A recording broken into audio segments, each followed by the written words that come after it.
Hi, I'm Justin from Back in Motion. We are never going to tell anyone not to exercise. You've probably noticed yourself, you feel better when you're moving around. We just need to be smart about what exercises you're doing to prevent re-aggravation of your injury.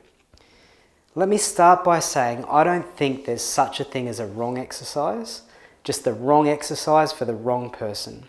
For example, deep squats are fine if you're a young, fit gym goer, but for a 60-year-old with an osteoarthritic knee, it's a recipe for disaster.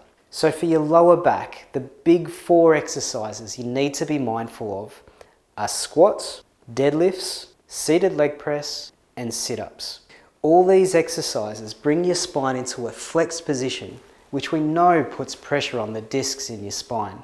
Don't get me wrong, these are all great exercises and will form part of your long-term rehab, but if done at the wrong time, will likely lead to a re-injury. For the shoulders, we want to try and avoid exercises out wide or behind the neck, such as behind the neck press, wide or deep flies, pec deck. All these exercises put a lot of strain on the anterior capsule of the shoulder and can actually lead to a dislocation in an unstable shoulder. So as a general rule, if you have a shoulder complaint, you should always be able to see your elbows in your peripheral vision. Even if your shoulders are fine, you should still be able to see your hands in your peripheral vision. The risks associated with going too deep is not worth the risk of injury and time out of the gym. As we fatigue, we tend to strain through our neck muscles. So a really cool trick I came up with is to rest your tongue on the roof of your mouth. When you do this, you can't tense your neck muscles. It's like trying to sneeze with your eyes open. You just can't do it. For knee pain, we really just need to be mindful of how deep you squat or leg press. When your knee's straight, you can see there's a lot of play in the knee joint.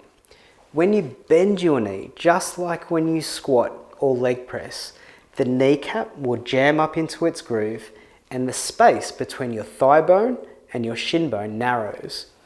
Can you see how it almost acts like an ice cream scoop and can really jam up your meniscus? So there you have it.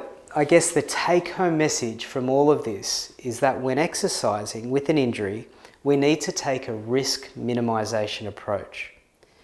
As physios, we want you to get back to full activity just as quickly as you do. But if we rush this, we run the risk of a re-aggravation, and unfortunately, the re-aggravation is often worse than the original injury. We've seen this in countless athletes. So make sure you speak to your physio about a graded return to exercise. So if you don't want to let a niggle get in the way of you exercising, contact your local Back in Motion physio, take advantage of our free initial assessment, and get yourself back in motion.